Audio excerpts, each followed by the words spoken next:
finally हाम्रो पैसा चाहिँ भुट्टी फुटाएपछि पैसा चाहिँ कति भयो त गाईहरू यहाँ हाम्रो कलेक्सन हुँदैछ यता टिकटक पनि बन्दैछ सानो अरे ह्याप्पी ह्याप्पी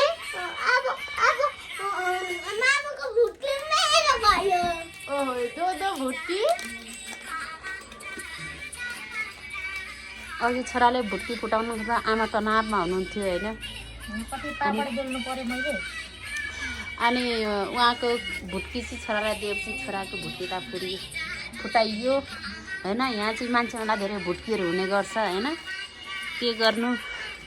पैसा भन्ने कुराहरू चाहिँ यसरी नै बचत गर्नुपर्ने रहेछ मैले पनि भुट्टीमा पैसा भेला पारेर चाहिँ मैले पनि धेरै थोरै सामानहरू जोडेको छु मैले पनि जस बहिनीहरूले पनि मबाट सिक्दैछ हाम्रो पनि यो सामान जोड्नुकै लागि हो अब यो पैसाले के सामान जोडेला त भनेर त्यो पनि तपाईँहरूलाई म भिडियोमा भन्ने छु है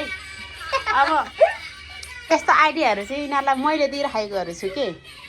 यस्तो चाहिँ होइन हाम्रो चाहिँ अब एउटा भुट्टी हेरेर फुट्यो फेरि यो भुट्टी अब फालिँदैन फेरि अब यो चाहिँ हामी के गरिन्छ फेरि यसलाई टेप लगाएर टालेर फेरि म्यानेज गरिन्छ हामी अब कस्तो भने माटोको भुट्टी फुटायो भने चाहिँ सबै त्यो काम छैन एकचोटिमा यो भनेको चाहिँ हरेक उनकै अब शरीरमा किन्यो फेरि पसलमा मान्छे आयो कि क्या हो अनि तपाईँहरूलाई विश्वास लाग्दैन भने यहाँ मेरो अर्को पनि देखाउँछु हेर्नु यहाँनिर यो चाहिँ मेरो भुट्टी हो है यो मैले धेरैचोटि म्यानेज गरिसकेको छु होइन तर मेरोमा चाहिँ यो पैसा कति होला त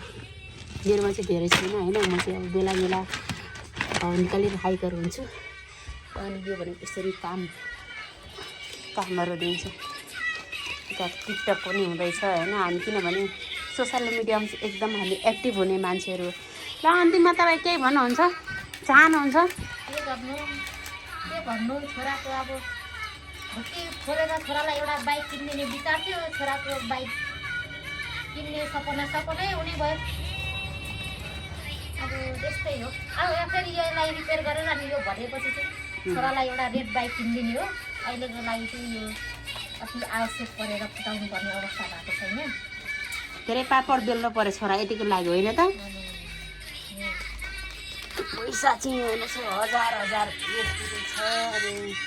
500 यहाँ छ 180 यहाँ छ 50 यहाँ छ 20 यहाँ छ अनि 5-10 को त कति 5-10 त म उनीहरूले हिसाबमा राख्दिनँ होइन ल आजको भिडियो चाहिँ अन्तिम ल बाई सानो बाई